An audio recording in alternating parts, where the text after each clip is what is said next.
Hey, welcome to BJJ Mental Models, episode 27. I'm Steve Kwan. I'm Matt Kwan.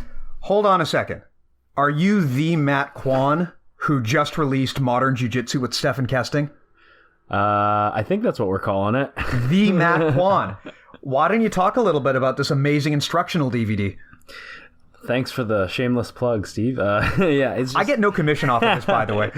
Yeah, no, I appreciate that. We just released our DVD, Modern Jiu-Jitsu. It's a completely inverted style jiu-jitsu game that just gives a conceptual breakdown of the berimbolo, the crab ride, all different types of back takes and truck attacks, and lots of good stuff in there.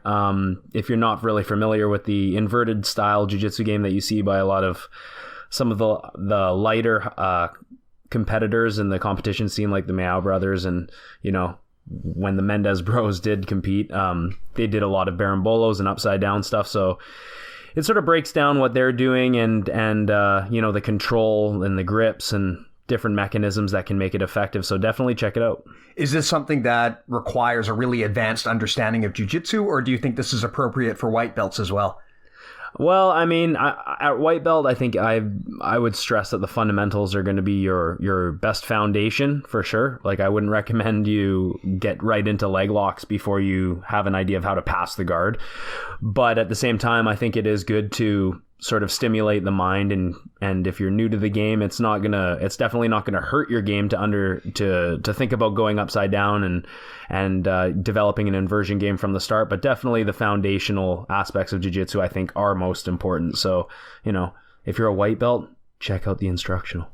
So I'm assuming that as a white belt, you would at least be interested in learning this material so that you can defend against it, even if your immediate priority is not to start inverting. Because even if you're not doing that right now, your opponent might decide to do that to you. Yeah, and this type of game, it really isn't for everyone. Of course, if you certain body types and attributes are going to either allow you to do this, or they're going to hinder you from exploring this style of game. Or there's going to be people out there, I would just punch you in the face in a real fight. Okay, this is primarily a sport BJJ game plan and strategy. So I've already received a lot of messages from people being very critical about how this would not be effective in the street. But this is Brazilian Jiu-Jitsu, so if you see any high level competitors, lightweight and under, they're probably going to go upside down at some point. And it's important to just understand the new trends and the sport as it evolves. So whether or not that's really your cup of tea, it is important to understand so you can shut guys down at least. Guys, I'm going to blow your mind. Not everything is designed to be effective in the street. Some things are designed for sport or for fun. Not everything is designed to stop like a 2-on-1 knife attack. I got these YouTube comments already. There's a trailer on YouTube that's been up for an hour, and already I got this guy calling me a beta male and calling me a bitch and criticizing going inverted in jiu-jitsu because it's, quote, not acceptable for the street. I would just ground and pound and maybe use some judo to get the fight to the ground. Because clearly this guy is either a high-level UFC fighter or an Olympic judo athlete. Yeah, and he also said, I've seen your videos of Steph and you're a bitch. I'm like, oh my God. Wow. Yeah, enjoy spanking it in your mom's basement. Anyway, if you're interested in learning more about the Modern Jiu-Jitsu game, this instructional series is available on Grapple Arts. It's also available on the iTunes and Android apps. And if you want to talk shit to Matt, you can go on to YouTube. Matt loves it when you just go on there and engage him in intellectual conversation. Yeah, please challenge me on YouTube. I definitely will respond.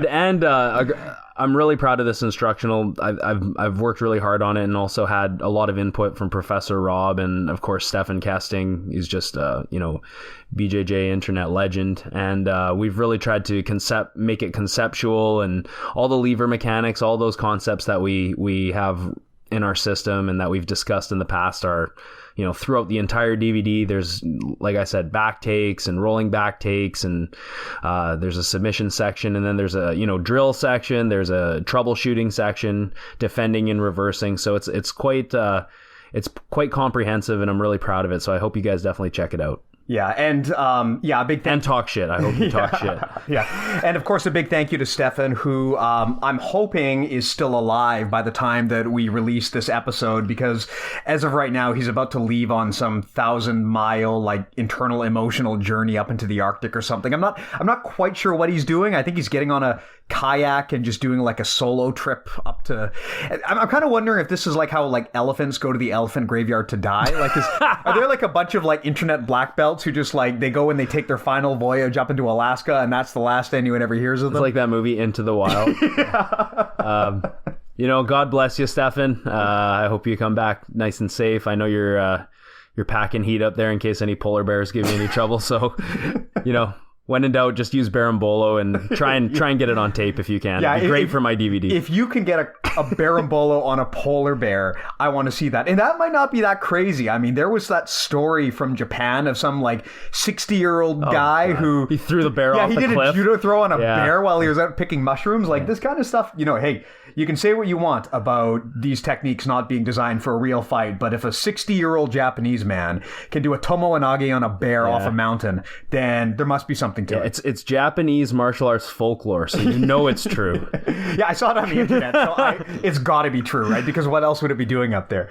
Anyway, oh God. BJJ Mental Models is your guide to a conceptual and intelligent BJJ approch. I think is it? Yeah, we might have to revise that because I am no longer sure if this is conceptual or intelligent. Yeah. Maybe we should just start again. Yes. No. 7 minutes and we're just getting to the tagline now. So today's episode, we're still talking about instructor-related topics. Today we want to talk about the dark side of jiu-jitsu. This is going to be an interesting one. We've talked in the past about the bad stuff that goes on in a gym. I think way back in the early days of the show, we talked about how to deal with things like gym drama or unreasonable expectations from your coach. But when you're a student, you can walk away from these problems. You can just leave the gym. And in fact, if you're a student, a lot of the time, you can kind of, maybe just hide and disregard and sneak into the background, and maybe the problem won't affect you. But when you're an instructor, you don't have that luxury. This is your gym. Everything that happens in the gym, regardless of whether or not it was you who did it, is ultimately your responsibility. There is no dodging these issues. If a bad action is taken by one of your students, that is going to hit your reputation and it's going to ripple right up to you. And, as of right now, I mean, we're recording this a few weeks in advance, but there was that clip that just went viral on the internet of one of Fabio Gurgel's guys in Ecuador, just like... The lockdown? Yeah, you locked down this dude and then just like slapped him in the face. And what? That's not what I heard happened. No, dude, watch it. Like the guy, one of his students lockdowned him, and he did that leg lock where you sit back, and then he just started slapping the dude in the face. Oh, I thought he blew out his knee. I didn't actually watch the video because I heard the video was the guy blowing out his knee, and I don't really want to watch that if I don't have to. It wasn't really like there wasn't like some visible blowing out of a knee. Basically, It was the student winced. I heard the student tapped, although I didn't see that. But then the instructor just starts slapping him in the face. Now, I have never been to Ecuador, and I do not know what is considered cool and appropriate in Ecuador. But I can tell you that in where we're from, if you were to trap a guy into submission, refuse to let him go, and then just start slapping him in the face, probably not going to go over well. But this is a good example of how this can become a big problem for you, because this escalated right up, and now Fabio Gurgel has had to respond about it. And as of this discussion, it's still going on the internet, and who knows what's going to come of it. Yeah, and like you mentioned, Steve, if you're a student at the gym or a lower rank, you could probably just either leave or just ignore it and sort of just focus on yourself. But even if you're not only if you're an instructor, but if you're just a higher ranking student in general, and maybe people are starting to look to you to take on more of an instructor role, it is going to become a little bit of whether or not you like it, you're going to be involved at some point. So like you discussed, taking ownership as a gym owner is basically what you have to do. And this sort of follows, I don't know if we have it as a mental model, but for example, Jocko Willink's book Extreme Ownership is a prime example of what a gym owner should do in a situation when they have a conflict between students or there's drama. If you don't take ownership of the problem and you sort of hope that it goes away, it's probably not going to go away, and it really is up to you to take that ownership and make sure that it's dealt with and swiftly dealt with. Yeah, Yeah, we actually do have that listed as a mental model, and this refers to Jocko Willink's excellent book, Extreme Ownership, where his thesis is basically that when you have a problem in your life, it doesn't matter who's to blame. That's irrelevant. But you do want to make it your responsibility, because you can only fix problems if you make them your responsibility. If your action is to try to, avoid the situation or try to blame someone else, first of all, that's going to make you look really weak. It's going to damage your relationships, but it's also going to prevent that problem from getting fixed. And as a gym owner, you definitely cannot afford to try to deflect the blame or deflect these problems. It is your responsibility to fix them, even if you actually had no involvement in what happened. You still need to take ownership and get in there and resolve the problem. Yeah, back when I was a chef in the culinary field, it would, you'd come in the next day, and the person who was working your station the night before, maybe they screwed you completely, or they 86'd a few. 86 just means they completely ran an item on your station out, and you don't have anything. You don't have your mise en place or your prep, and you're left in the morning basically in the weeds, as we call it, which means you're completely out of an item, and you're kind of in rough shape before service. It's, even though they did leave you in a bad state, it's your station, it's still up to you. So extreme ownership is something that throughout my culinary career really helped me. It's not necessarily it's not a fun way to deal with things, because you're not allowed to blame other people. And even though it might be someone's responsibility for taking care of you as you do for them, it's still your responsibility to perform. So if you can't accomplish certain tasks, you need to delegate work to people so that the tasks still get accomplished regardless. So taking that ownership will really provide you with a lot of skills that will make you successful in other areas of life, especially if you're going to become an entrepreneur or have a business one day. That's really the only way to ensure that things get done, is by taking action and doing it yourself. Extreme ownership is a very important concept to accomplish a lot of these goals. Got it. So I think that as we go through some of these different topics, we can maybe start off with some of the more softball things and then kind of get into the uglier issues that can happen when you're running a gym. Matt, I guess one of the first and foremost things are issues related to your students. So if you are running a gym, it is inevitable, and actually, it will happen often, that your students get injured during your class, and these injuries can vary, right? It can be something as simple as like a sprained finger or a scratch, and it's no big deal. It can also be a really, really serious injury. I think everyone's probably been there at some point where some student gets just like catastrophically injured, and they're on the mats crying, and it's like, oh man, what do I do now? And this, if you fail to handle this appropriately or properly, you can wind up in situations like the Marcus Soares Joe Peters situation that we described earlier, right? Which episode was that? That was, I don't even remember. I think that was like episode 14. But even, regardless of whether you're right or you're wrong, or whether it was, what happened regarding the injury, if the relationship with that student is not properly handled, and they hold you responsible, and they're angry at you, then this kind of thing can happen, and you want to avoid that, right? So Matt, I mean, I know that you guys you don't really try to kill each other on the mats, but it does still happen. What are your advice to, what do you do as an instructor when two of your guys are rolling and one of them gets pretty badly injured on the mat? If he dies, he dies. No, I'm just kidding. Have a really good waiver. Make sure you have a really good waiver. So weak.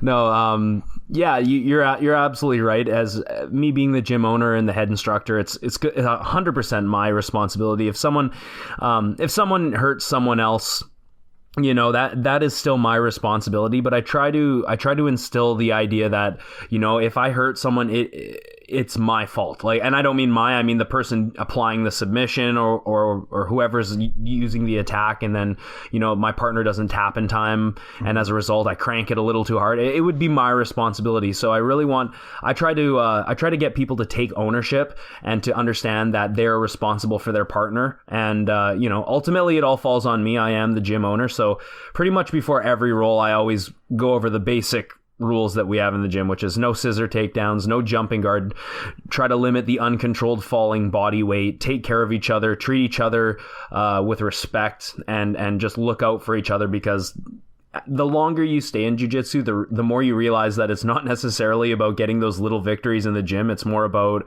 being able to train the next day and, allowing people preventing people from getting these catastrophic injuries that you talk about. So just, again, extreme ownership is basically one of those things that I try and instill in the students and let them know that, we're all here just to practice. We're all here to actually help each other out. And it's even though things can get competitive in the gym, I still want things to stay light.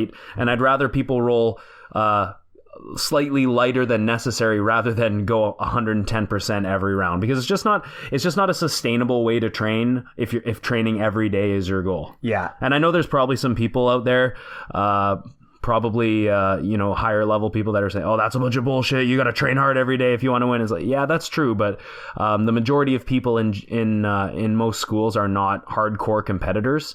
So if you're training for the Worlds and you want someone, you want 10 guys to line up and take your head off, fine, that's you going to the Worlds. But if it's average Joe who's got to go to work the next day, we really have to be taking care of each other and making sure that they can train the next day. Well, you also, even if you are training very competitively, you still want to train smart. I mean, you want realistic quality resistance from your opponents, but you also don't want them to be, doing things that could result in an injury so bad that you can't even compete, right? That's kind of the nightmare scenario for a competitor, is that, a week before the competition, you get a big injury. So even when you are looking to have high resistance against you, you still need to balance that against the need to stay healthy. I don't know if there's a magic answer to that, but to your point, Matt, the mentality that I like to instill in students is that it's very natural, especially when you're sparring with someone, to be competitive with them. But I want people to have the mentality that you want the other person to win. You want them to succeed. So when I'm sparring with you, if I get a sweep or a submission, sure, I might be happy, but I want you to get that too. I want you to be able to make that happen. And I want to be, I will be happy for you if you succeed in tapping me or sweeping me or whatnot. And it's important to have that mindset, because you have to know at what point it is no longer safe to try to scramble out of something. And especially when you're just training, you need to be willing to let that go, right? You need to understand that there's really nothing on the line except for your ego. And that's not really something that's valuable enough that it's worth protecting. Yeah. And even more important when you're going with new guys, because new guys don't have that understanding of, when are they safe exactly? When can they escape a hold? And they might not understand alignment. They might not know when they're in like dire trouble, right? So it's important to, especially when you're rolling with people who are maybe less experienced, to be ready to let go of that submission for their own safety. I don't really like the idea of teaching someone a lesson by cranking something and they learn the hard way. Like you said, if you can be happy for someone, I find that that's actually a mindset that really will help you throughout life. If you have the ability to be happy for someone being successful, not only are you going to live a much happier life, but you're going to see people around you succeed and take strides and improve their lives wherever they're trying to achieve a lot of high level goals. So definitely being happy for someone, I think it's a trait that a lot of people are lacking these days, and it holds people back for sure. So definitely think about that when you're when you're training with your partners. You always want to make sure that you're not the only one improving from a role, but that you're helping them improve. Yeah, like we've talked about in the past, you will get better if everyone in the room gets better, because the quality of your training partners is really what allows you to increase and accelerate the rate of your growth. This is part of having an abundance mindset. You need to understand that your training partner winning in the gym does not mean that anything has been taken away from you. If anything, you should be happy for them. You're going to learn more if you lose versus if you win. Yeah. There's no stakes in the gym, right? This is part of having that healthy abundance mindset, is to celebrate the wins of everyone else around you. Yeah, and it also just it diminishes like selfishness. You know, if you have that mindset, then just as a byproduct, you're not going to be a selfish person. You're going to want what's best for everyone around you, and as a result, people will gravitate towards that. They'll recognize that, and you're going to have lots of friends that do very well. So very very important thing to think about. Yeah, awesome. So I mean, other issues, Matt, regarding students that can occur is when the relationship with the student goes south. So this can mean, for example, they might just ghost you. They might cease to pay you. They might not be able to pay you. If they've signed a contract with you, they might just breach the contract. Yeah. Now, that happens. Yeah. And exactly how much of a problem this is for you is going to depend on what kind of contracts you're signing. If it's month to month, it's probably not the end of the world, but if you've signed someone to a 1-year agreement, that might be a different story. So, Matt, how do you, as a gym owner, deal with these kinds of problems when you have a student who either can't or won't pay you, or just sort of dodges the conversation? Yeah, so growing up, I've trained in schools where you do get locked into a contract. And there's not much you can do about that. You could tell your credit card company to stop the payments, but then there's a chance you could get taken to small claims for breach of contract and things like that. The way contracts work at our school, the way that it's worked from day one, it's a very simple plan. And basically we have month-to-month contract, we have 6-month contracts, and we have year contracts. And if you sign up for a longer period of time, you get considerable discounts for, if you sign up for a year at a time, it's going to cost you like $40 cheaper per month than if you pay month to month, but you have to pay the year up front. So it's a large sum of money, but it's all up front. So, you kind of get, you kind of only pay for what you train. And I don't really, even though it is, it's a smart business strategy to have like an automated payment where people are paying regardless of whether or not they show up. The attitude I kind of have is if you're not training, I don't really want your money. And I know there's going to be gym owners right now. They're saying, Matt, you're an idiot. Like, you're losing so much money. It's true. I am losing money, but I know that it fosters a sort of an honest relationship between me and my students where I'm saying, hey, I'm not trying to lock you into something. Here, these are the contracts. It's cheaper if you buy it all up front. And that way, you've already paid. But if you sign up for, 6 months and you stop coming after a month, I usually message that person after, a month or a few weeks. And I say, hey, like, I know you haven't been in the class. Is everything all right? We can pause your contract or whatever. And I want to be completely open with you. I don't want you to just be a number and then I'm collecting money and then, I never see you again. In fact, I don't think I've had any students that come in and don't pay. That's not really a problem that I've had. I know that at other schools I've seen that, and I think people kind of get sour if they feel like they've been locked into a contract that they can't get out of, right? So I try to avoid something like that. I try and keep it as honest and as open with the dialogue as I can with the customer, and as a result, I've actually had really good success because they see that I'm not trying to like screw them out of money, and it kind of helps from a business aspect. Yeah, that makes perfect sense. And I mean, another thing that you have to be mindful of is a lot of gyms do offer a discount if you pay in advance for 1 year. That's a very, very common program. But if you do offer that, there's always going to be someone who changes their mind, and you need to be ready to deal with that. So maybe someone signs a 1-year agreement, and then 4 years in, they come back to you and they want their money back. You mean 4 months in? Sorry, 4 months in, they come back and they want their money back, either because they just don't like jiu-jitsu, or they found a new gym, or they're injured, or they moved. It's going to happen, and you have to be ready for that and have a plan for how you're going to deal with those situations. Our policy is we need 30-day notice, and then we honor the refund. That's it. Awesome. So even in the case of if someone signs like a 12-month contract, you still pay them back the remainder? Yep. The only thing that we do with our contracts is, if they sign up for 12 months, they come in for 3 months and they get those discounts, then we take so the 3 months that they did train, we charge them the monthly plan, which is it's going to cost more than a year plan, and then we refund the rest of the money. Yeah. I find that a no questions asked policy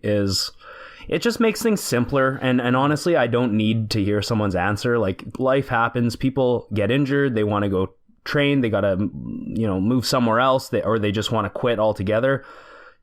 That's fine. I'm going to have a conversation with them about that. That's brief. And I'm not looking to, I'm not making judgment on anything. We just give them their money back. And I think it's only happened once in my in my career as a gym owner. It's not a very common thing, and I feel like if you have a good product and you're a good person and you make people feel welcome and you're personable, then it doesn't really happen too much. I find people want to quit their contracts if they're not happy with something at the gym, or there's gym drama, which we're discussing, or they don't like the instructor or the instruction. Then they'll be more inclined to get out of their contract, but I haven't really had those issues. So, I'm a values guy, and I try and keep, like I said, an open dialogue with my customers and my students, and as a result, they treat me pretty good. So awesome. Yeah. I mean, two things to add on to that. One, of course, is that if you are offering these like year at a time plans, this is something that financially you have to prepare for. You don't want to get into a situation where someone asks for their money, for a year's money back, and you don't have that money anymore. You've got to, that would be bad. Yeah, this is just as a general good business practice, you need to make sure that you've got enough cash to float the business in case something like this happens, or in case there's another emergency, like your place floods, or, I don't know, a car drives through the wall or something like that. Another thing to bear in mind here too, when it comes to 1-year agreements or long-term agreements, is that if you sign these things as a student, you need to be mindful of the fact that, sometimes gyms come and go. I mean, there have been gyms in the area here that I know of where, they would sign someone to a 1-year agreement, and then the next month the gym's out of business. Oh, God. So you need to be ethical in this too, right? If you think there is a chance that you're not going to be able to honor a 1-year agreement because you have that many questions about your own solvency, that's something that really, my advice is to be ethical and honest, and to make sure that you can recompensate those people if the worst happens.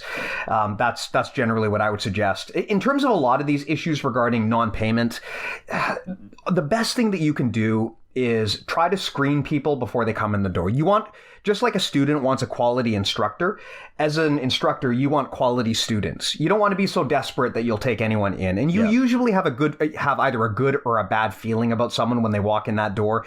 And if you get a bad feeling about someone and you think they're going to be trouble, you're probably right. You can save yourself a lot of headaches, and not just running a gym, but, if you're hiring at a company, if you get a bad feeling about someone right away, you might not be wise giving them the benefit of the doubt. You might be able to save yourself a lot of headaches by just not entering into that relationship to begin with.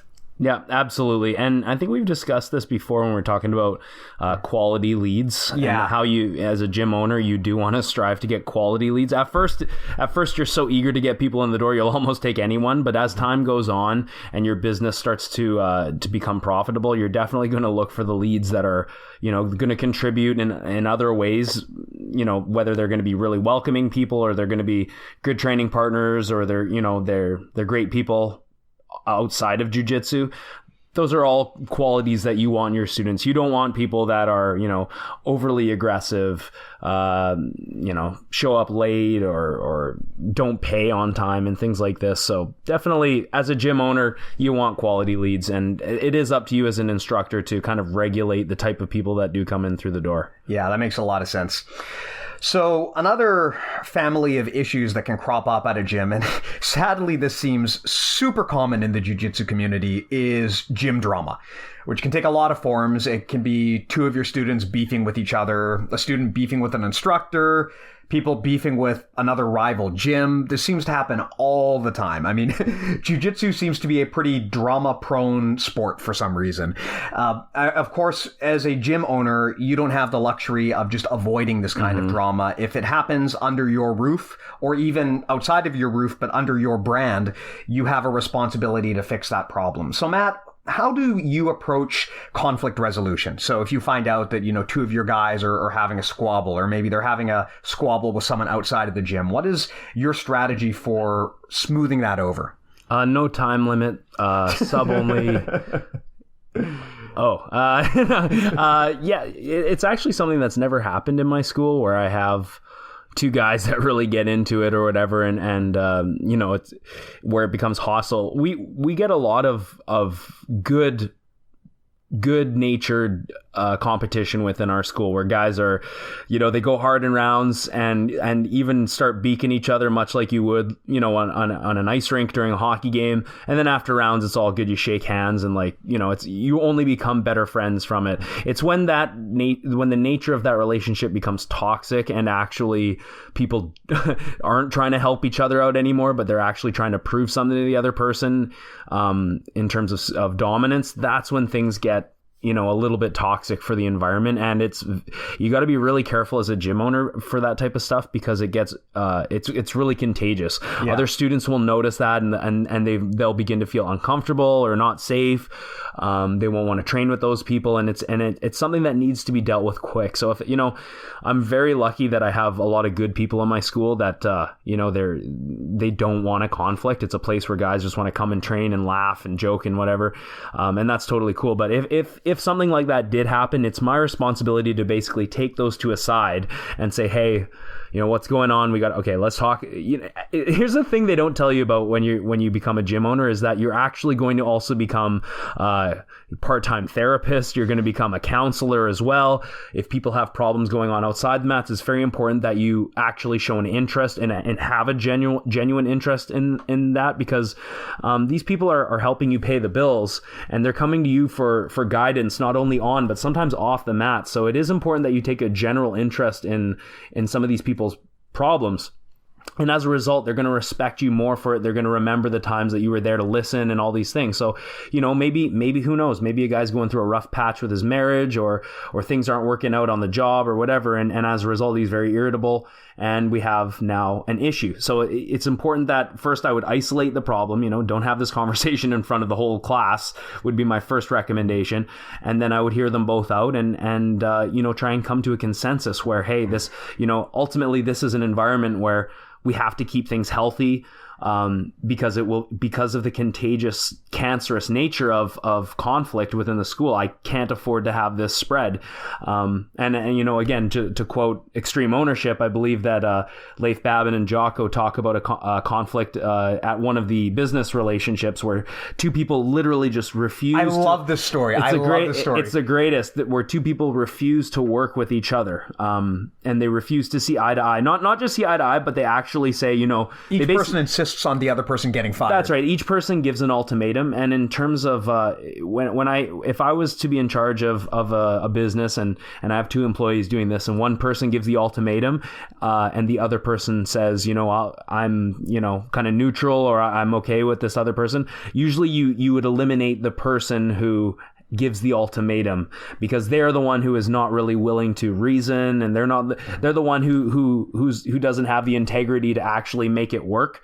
So, if it was a situation where two people actually absolutely hate each other's guts and they don't want to, then they both have to go is how I would look at it after trying several times to make things work. If it doesn't work, then, they have to be removed. Yeah. So let me ask you a question. When you get involved in a problem between two people, do you just get those two people and lock them in a room with yourself and talk it out right away? Or do you have like a one-on-one with each of them separately first to understand the situation before you get them together? Well, this is a hypothetical situation. It's never happened to me.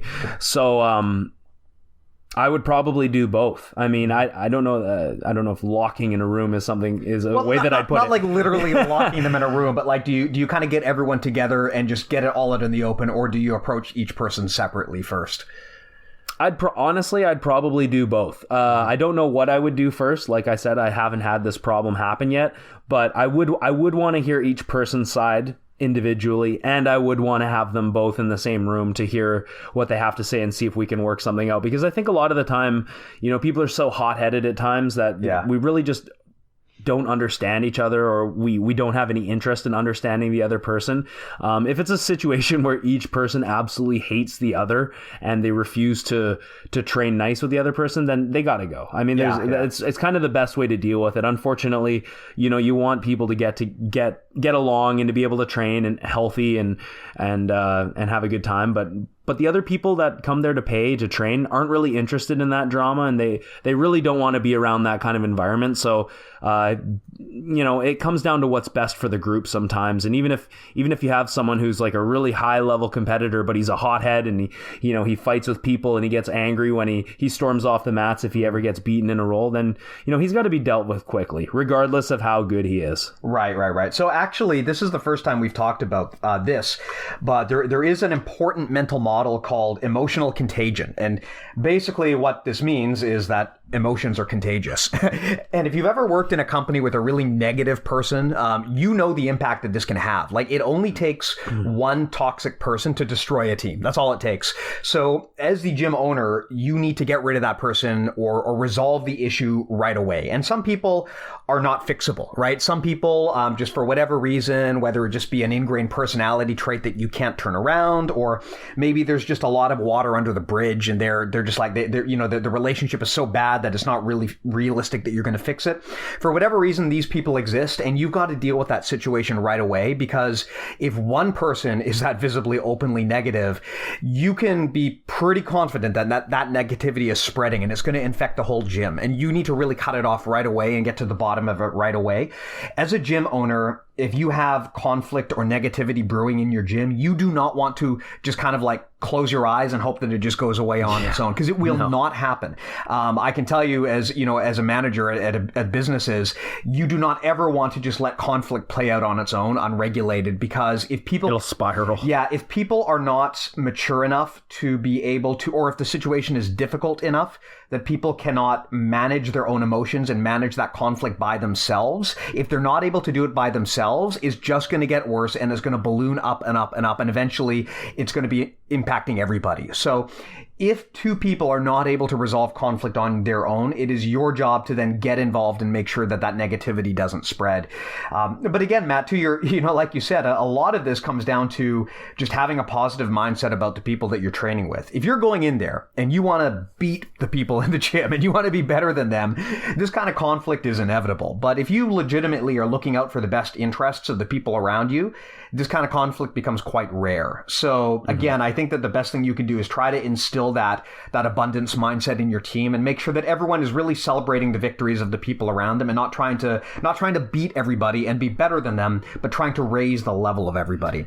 And if it's you, the gym owner, who is creating the conflict, you're probably going to lose a lot of students. So definitely be mindful of how you behave around your students and encourage a positive training environment, or else you're going to pay the price in terms of how your business is doing. Yeah, if you're the problem, it gets a little bit tricky, because it's hard to force yourself to grow and to change. And you really have to have some humility and come to terms with the fact that you have an issue. A lot of this comes down to your ability to actually take feedback, and also to understand that when you are in a position of authority, it's going to be hard to get feedback. Anyone who's ever been in a position of authority knows this. It's very hard to get the people around you to give you their honest feedback if they're afraid of reprisal. So this is something that you need to go out of your way to solicit, to find out from people how you're doing, if you could be doing better, if there's anything that you're doing that is off-putting.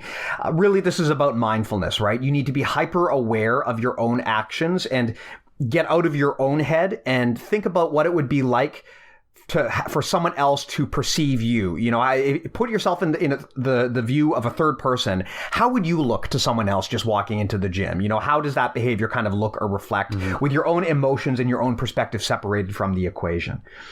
Another thing, Matt, that comes up a lot in gyms is integrity issues with students. So sometimes, unfortunately, you find out that students have been engaged in activities outside of the gym that might reflect poorly on the gym, and you need to make a call as to how you want to deal with this. So this can range from something like a drug habit to criminal activity.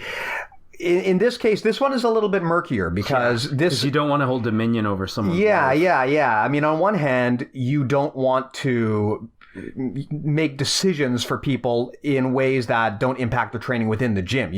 In theory, what someone does on their own time, they do on their own time. But in the real world, you have to be concerned about whether those integrity issues are going to reflect their behavior in the gym. You also have to be concerned about whether that could create a ripple impact within the gym. I mean, if for example, someone gets convicted of sexual assault, you probably don't just want to brush that off and then have them training in the gym. So there is a line.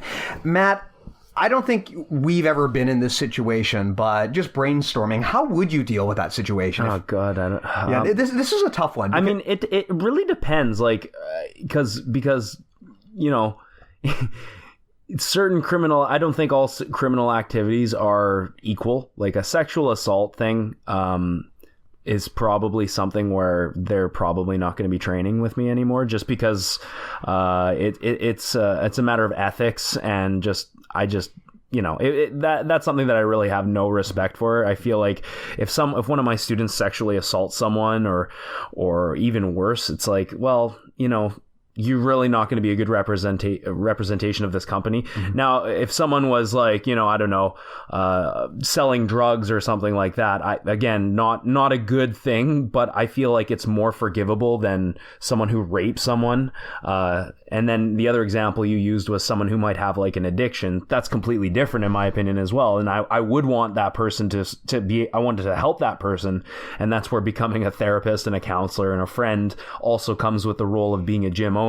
So it would be a case-to-case situation, and truthfully, I really don't have a lot of experience on it, but I would have to based on morals and ethics, I would have to make a judgment call case-to-case to decide whether or not that person is still a good fit for the training, if they have the ability to adapt and to maintain training and maintain a healthy a healthy personality that impacts the gym in a positive way. Because if they're too far gone, or if they're a sexual criminal or something like that, then probably a good chance that I'm going to have to get rid of them. Yeah, this is a really, really tricky just because one. Of the heinous, the level of heinous of the crime. Yeah, and the thing is, the reality is that some personal failings are very much more on the personal side. I mean, like if you're caught shoplifting, that's one thing. But when you start talking about things like violent acts against other people, the problem then is you have to now worry about the safety of your own students. And at that point, it really isn't ethical to keep those people around anymore. For things like addiction, I agree with you that if people can present themselves in a mature manner, you still want those people, you want to help those people, right? I mean, you might have to pay special attention to them, and maybe there are extra concerns around people who have addictions, but at the end of the day, jiu-jitsu is a powerful form of therapy, and if you can keep extra eyes on these people and help them, a lot of people have made significant life improvements by adding some form of discipline into their lives, like jiu-jitsu or martial arts, and if you can provide that to someone, that's really one of the highest services that you can provide in terms of being a representative of jiu-jitsu, but also just in terms of being a good human. Well, that's what I was going to say too, is how many stories have you heard of people that were, whether they were in gangs or they were violent or they had drug issues, and then they find jiu-jitsu and it totally helps them change their life.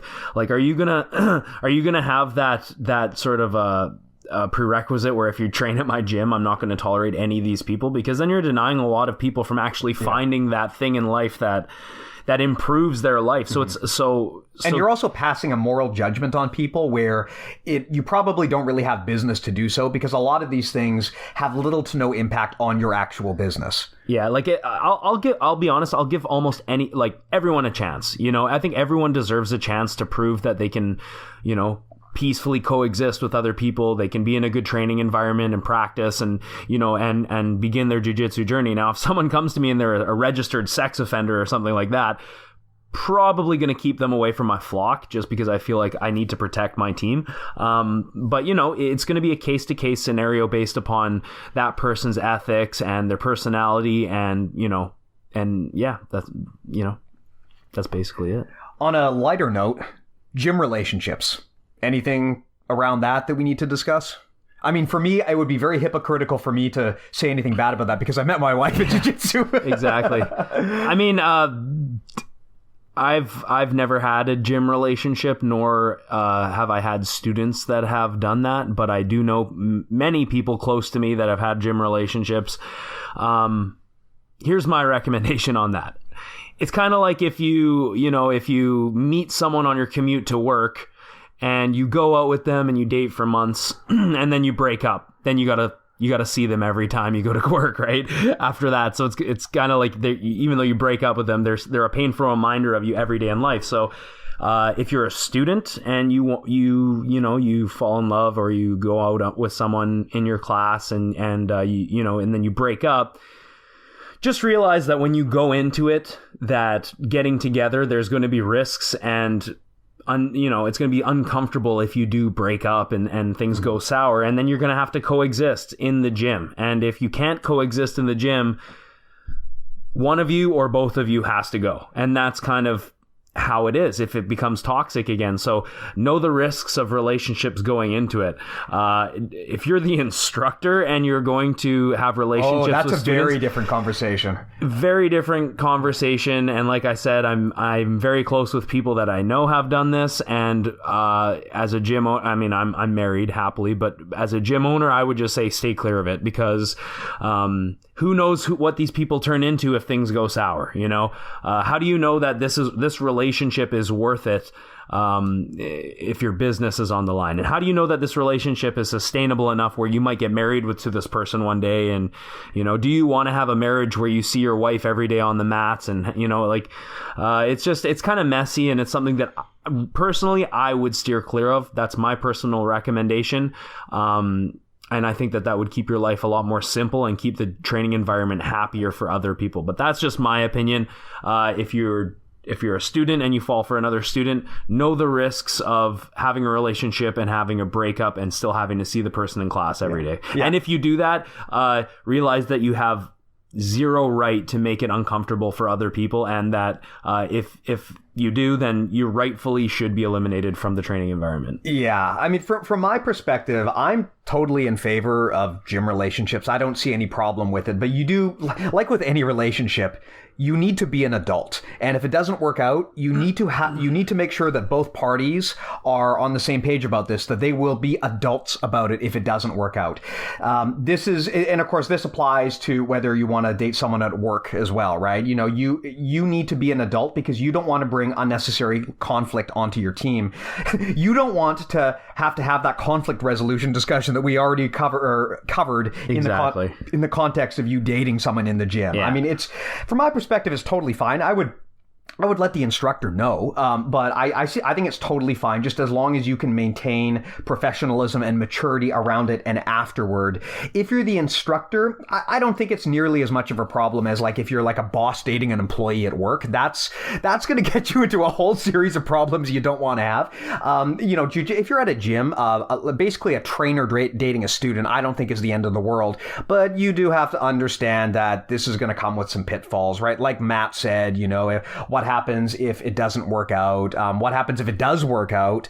How are other students going to perceive that? Are you going to be perceived as, playing favorites with that person? Like, it's not the end of the world, but these are things that you're going to have to make sure you have an answer for, and you've kind of are in agreement about how you're going to deal with upfront. Yeah, because there's a lot of negative repercussions that can happen, and you really have to assess, is it worth the immediate pleasure of being in a relationship to the consequences of this person possibly turning out to be a crazy person? Next thing you know, they're smearing you, they're smearing your business on social media. Nowadays, everyone has a voice online, right? So it's going to be very easy for them to have their experience known if something goes wrong. And maybe you didn't even do anything wrong, but they decided that they're in spite, they're going to now take liberties upon you and your own business. So you really have to assess, is this worth it for me? Or, should I keep my business and my personal life somewhat separate? And that would be my personal recommendation, but that's just me.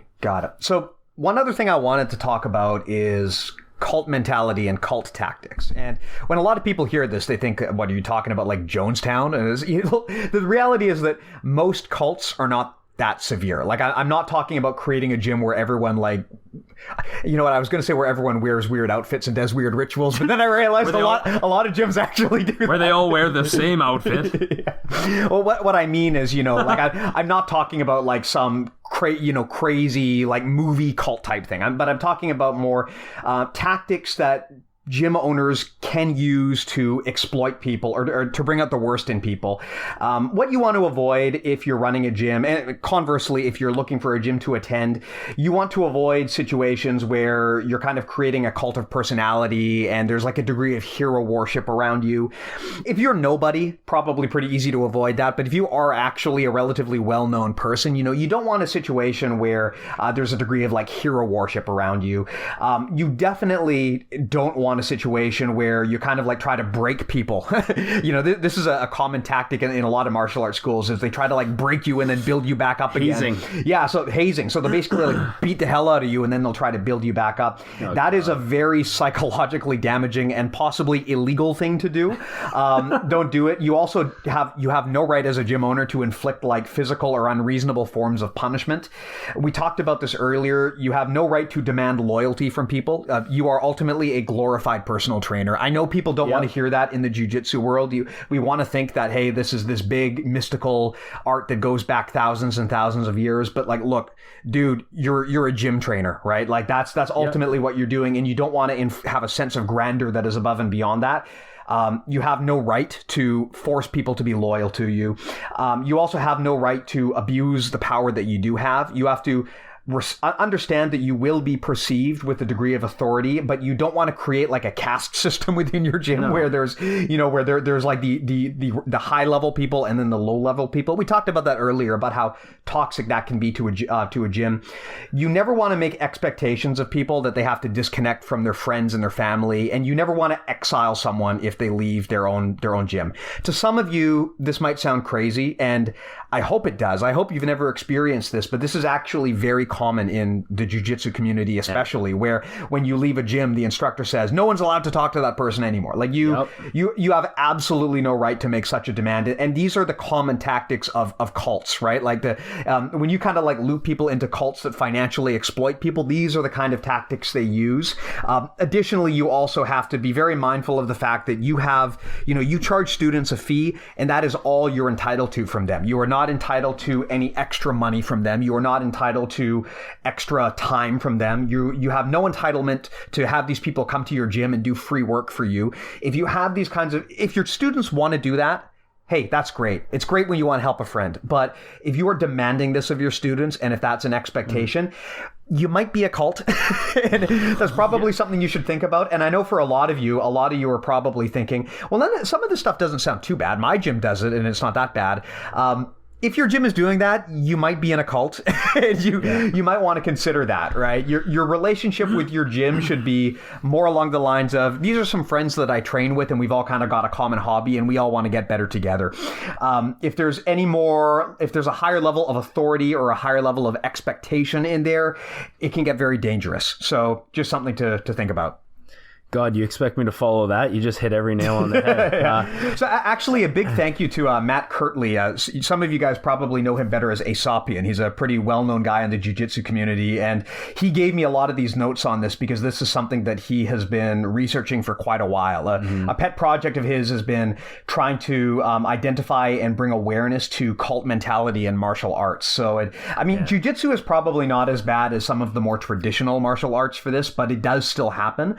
And I think that all of us have an obligation to call it out when we see it. So yeah, I really like how you said how that gym owners and black belts are essentially glorified personal trainers. They totally are, right? That's perfectly 100% true. And when you get your black belt, people start calling you professor, and there's nothing you can really do about it. And you notice that especially the lower ranks look at you as if you're some kind of like mythical master of some sort. And like it's just a belt, and maybe you've dedicated years of your life to this art and you've helped a lot of people. That's where I think true authority comes from, is not you being in a place of authority, but of people respecting you so much and wanting to be around you so much and looking to you for guidance and knowing that you invest time in them. That's the authority that I'm more interested in. I'm not interested in the authority where you train at my school, so therefore I'm the boss. You have to do what the techniques I say. You're not allowed to talk to certain people. You're not allowed to train in other places. That's negative stuff. It's more, I want the kind of authority where people are, because I've been good to people over time, people gravitate to you and are, quote, loyal to you because of the time that you've invested in them. More of an organic, natural, positive authority, not something where, you have dominion over somebody. Yeah, there's a great quote from the Tao Te Ching, which says, the master is content to serve as an example and not impose her will. And I think that's a super important mentality to have, right? If your idea of being a leader or an authority is to order people around, you're not very good at your job, right? What you should be trying to do is set an example that is so compelling that people are inspired to follow in your footsteps. That is by far the strongest approach to leadership. Yeah, and the most sustainable one. I think people will take you most seriously and will be more, quote, loyal to you if that is your mindset, as opposed to trying to be the totalitarian. Got it. Okay, so a few more minutes. Let's talk about the really ugly stuff. So one item that does inevitably come up in almost every gym is bullying. And bullying is a very loaded term. I mean, bullying can be intentional, but it can also be unintentional, right? Sometimes people intentionally go out of their way to make other people miserable. Sometimes people do it by accident. For example, it's very, very common for especially a more senior or a stronger or just a really big guy to kind of make friends with the little guy and just keep rolling with him over and over again and not realize that he's making this poor guy's life miserable because he's kicking his ass every single class. Now, we talked earlier about how that can actually be good for you, but you kind of have to want it, right? It's one thing for you as a little guy to go and seek out bigger, stronger opposition and get smashed so that you can get better. It's another thing if the bigger, stronger opposition is seeking you out against your will. Because it can be hard in a class to say, no, I don't want to roll with you, right? Especially if you're a casual like me and some really intense guy wants to roll with you and you're thinking, oh man, I'm gonna go home with a black eye. This can make it really unpleasant if that you kind of have these people always wanting to roll with you. And so there's two sides to this. There's actual bullying where you're intentionally making someone miserable, but then there is the accidental side of things. But both of these can have the same effect where people, if you don't notice this happening in your gym, you're going to have people leaving your gym and you won't even know why, right? I mean, I've trained at places where these people exist, and I'm sure that a lot of students were lost because no one addressed this problem. Mm-hmm. So, Matt, I'm guessing that in your gym, this is probably not something that's come up, but I'm sure you've also seen it happen before in gyms. Yes. How do you deal with these kinds of situations where there is either advertent or inadvertent bullying of students? For me, privately and swiftly. Just like we said before, I try and isolate the problem. First of all, you bring up a really good point where you might not realize what's going on. And that has happened to me, not in terms of bullying, but other things where, especially in kids class, if a kid lips off a parent and it goes without me noticing, and then all of a sudden another parent tells me, hey, that kid sort of lipped off their parent and you didn't really notice. So I just wanted to bring it to your attention. It's thank you for telling me that, because I can't have eyes everywhere at once. So it's important that if you are a student at a gym and you see something like this, you should tell your instructor. Don't just stay quiet, because maybe your instructor doesn't know about it, and hopefully once they do know about it, they take action and deal with it, because again, this is all toxic behavior that will spread throughout the gym, and you don't want to be the instructor that is known as the guy who doesn't deal with bullies or lets things go, and then before you know it, all hell's breaking loose and the environment's totally thrown off. Yeah, bullying can't be tolerated. I like I said before, me and a few guys at the gym, they come hard at me, I go hard at them, and we kind of kick the piss out of each other, but it's all in good fun. It's all, we're all buddies. None of it is actually me, trying to be an asshole or to condone that kind of behavior. You need an ass kicking that is based on explicit mutual consent. Exactly, right? It's kind of most guys when they're friends kind of make fun of each other and call each other names and have fun with it, and they don't take offense to it. And that makes more, it really makes for more of a fun atmosphere, whether you're training or you're at work or just your friends or whatever. But when you have to know when things are getting toxic. For instance, if it's a new guy and he doesn't know someone who's maybe higher ranked or, like you said, bigger or stronger, and he's getting bullied by that person, that needs to be dealt with, and it has to be dealt with by the instructor, because the person who's getting bullied might not want to say anything. They might think that they might think this is normal. I can't. This is my first day. I can't say anything about exactly. this. Or maybe I'll be perceived as a coward if I say something, or if I don't want to roll with a certain person or whatever. On another note, you have the right to refuse roles with anyone, is my true belief. Mm-hmm. It's up to the instructor to foster an atmosphere where everyone is, you're able to train with everyone, and everyone can offer somebody something good.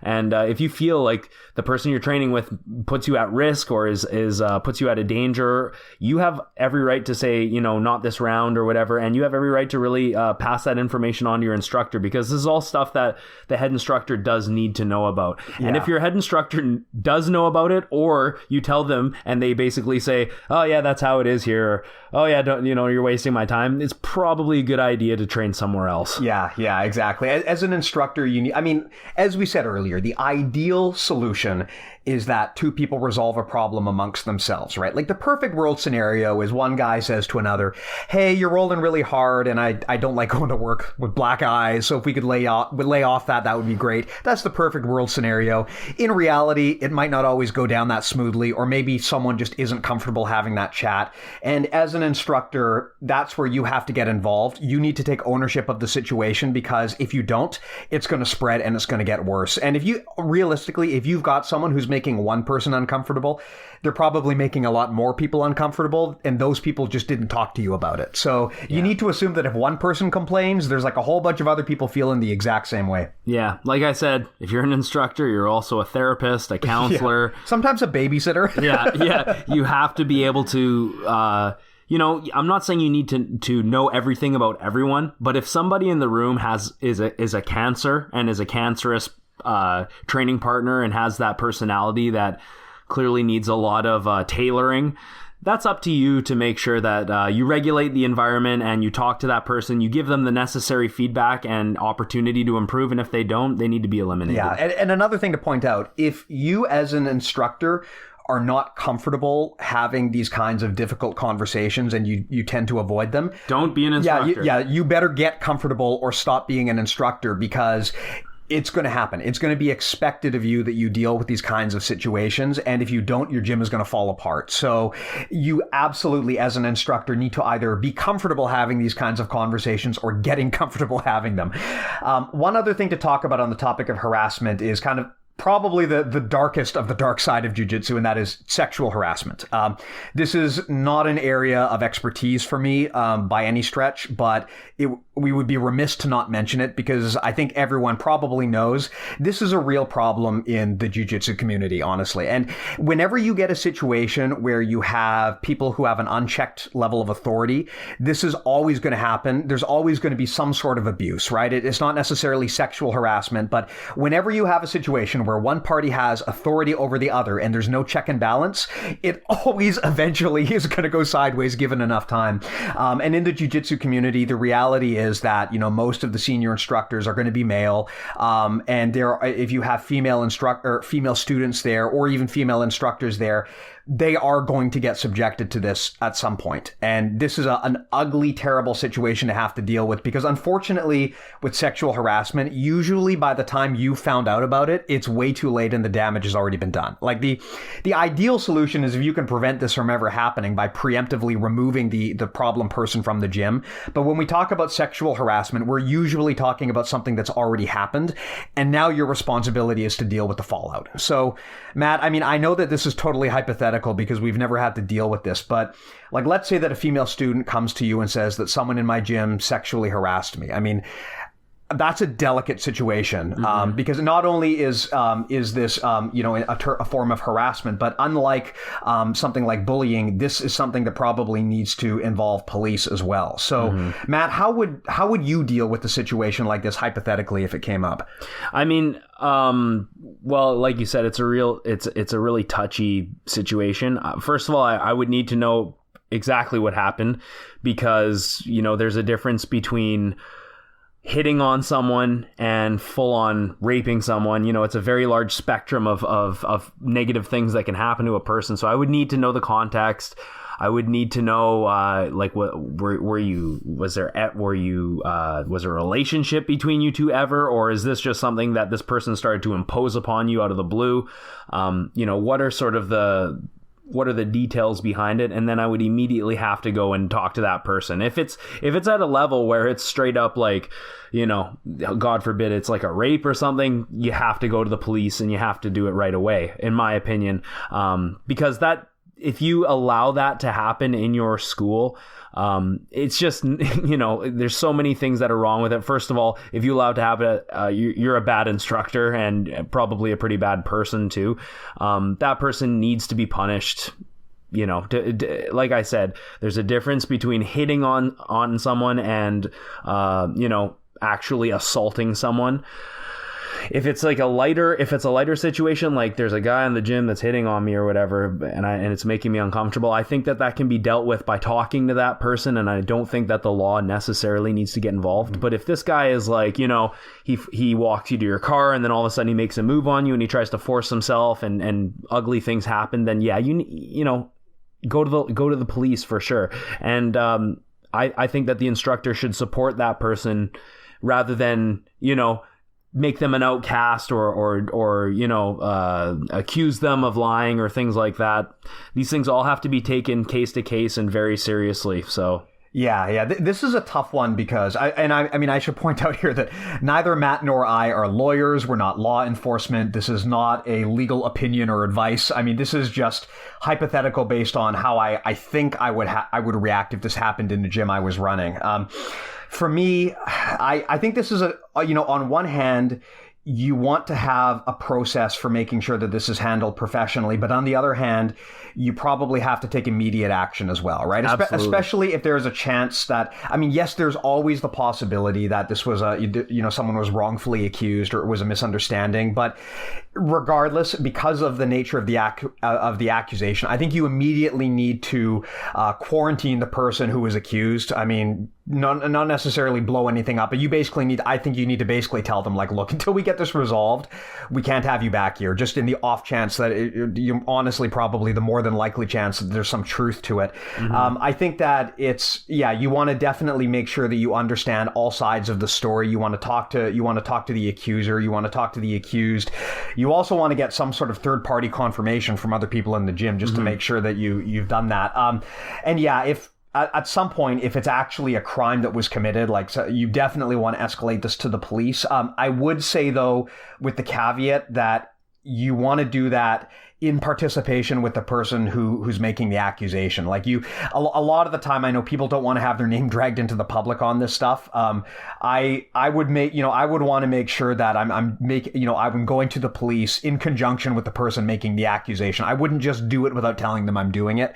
And I also wouldn't necessarily make this a big public thing and put the accused's name out there unless she wanted that, because a lot of the time, this is not the kind of thing that people want to be known for, right? People don't want to be known as a sexual assault victim. So unless that person is okay with me speaking publicly about it, I would not do so. Yep, 100% agree. So that said, though, I want to point out here, these are areas where Matt and I are far from experts, and there may actually be best practices here which are not in line with what we just talked about. So if anyone out there actually has experience dealing with this kind of situation, or if you're an expert in that area, I'd actually love to hear from you and maybe get some feedback, and we could provide it on future episodes as to what actually you should do in these situations from the perspective of someone who's been through it before. Anything else, Matt, that you wanted to cover? No, that's good. Yeah, that's pretty heavy. And please don't give us hateful comments or I will verbally spar with you online. Yeah. Look, Matt's got a lot of things to do. He's a new parent. He's actually got another one on the way. He's got a lot of stuff that he has to do. And I really don't want you guys taking up all of his time, making him talk crap to you on YouTube. Because if you do, I'm not sure Matt can actually not respond. So he's probably going to get dragged down this rabbit hole and waste a lot of his time. And then his wife is going to be mad at me. So please just let him be. Anyway. Mental models that we discussed in this episode. Of course, we talked about extreme ownership. That is probably the most important thing when you are a gym owner. You are accountable for everything that happens under your roof and also under your brand. You need to take action to fix the problem, even if you weren't the one who created it. An abundance mindset. You need to foster a mindset of the people in your gym being happy for the successes of each other. It shouldn't be about trying to beat or destroy someone else. You should celebrate their wins as much as your own. And a lot of the problems that can happen in a gym don't happen if everyone has that mindset. We talked about emotional contagion, meaning making sure that you understand that emotions are contagious, especially negativity. If you've got one person who's really negative and you let that be unchecked, it's going to spread to other students, and you want to address that promptly.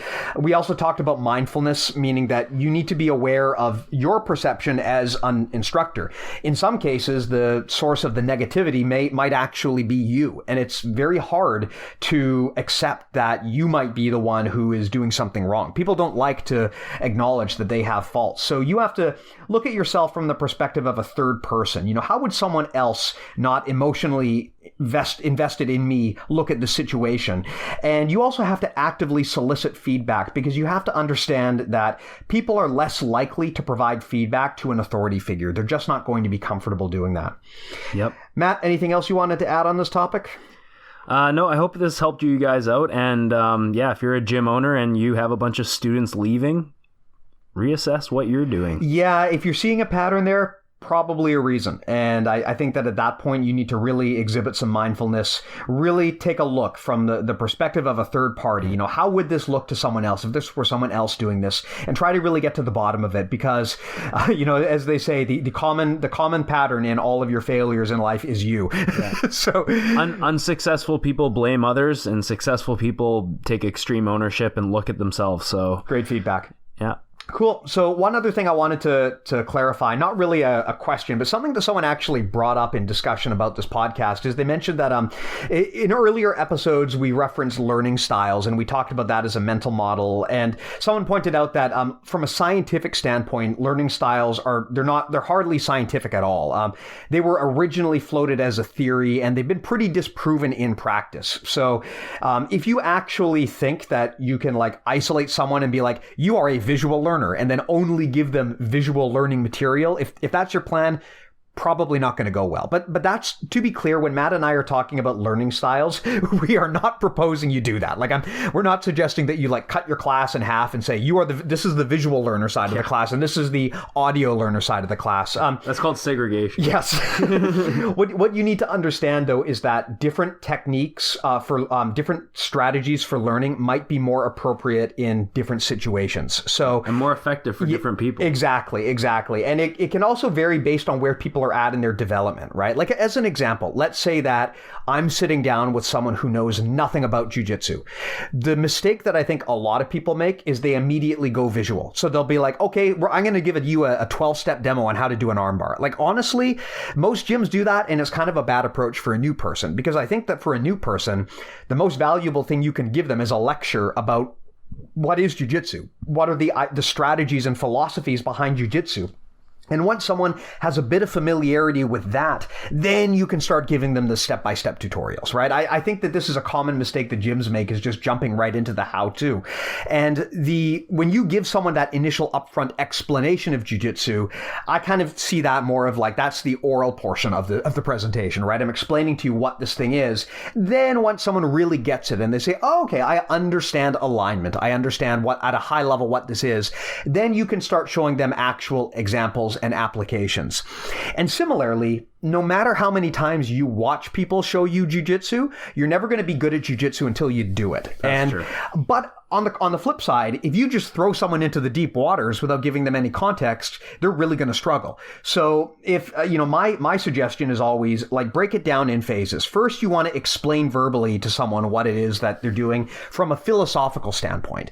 Then you can show them, but then you've got to give them practice to actually do it, because they're going to hit roadblocks, and you need to help them troubleshoot those roadblocks. So in that sense, I think that's what I mean when I talk about learning styles, right? I'm not suggesting that you tag someone as an audio learner and you only ever give them audio material. I'm just saying that all of these are different teaching tools that have a place, and you want to use the best tool for the job, and understand that often the best results come from a combination of all of these tools. That's right. And I don't think I can really add too much to that, guys. Steve pretty much put it as clearly as possible. We're not trying to label people as specific types of learners. I'm several types of learner. I learn in a lot of different ways, more so visually and by mimicking. That's sort of how I got good at cooking, was trying to mimic the techniques I was seeing. But that doesn't mean that I'm not going to be, it's not going to be beneficial for me to do hands-on learning or audio learning as well. We're simply just hoping that people can sort of identify what works for them, and then they can seek out resources in those mediums. So, it's pretty extreme to say that we want to say, you're an audio learner, so only listen to audio or whatever. The truth is, you can learn from many resources. You can learn from almost any rank of training partner. And, we just want you to think about that when you're trying to absorb information. That's all. Absolutely. Well, I think this was a good chat. I hope you guys find it helpful. And as always, especially with this episode, if you have any feedback or any ideas or points you'd like to add, please just do let me know. Be happy to discuss them in future episodes. Thanks again for joining us. Thanks, guys.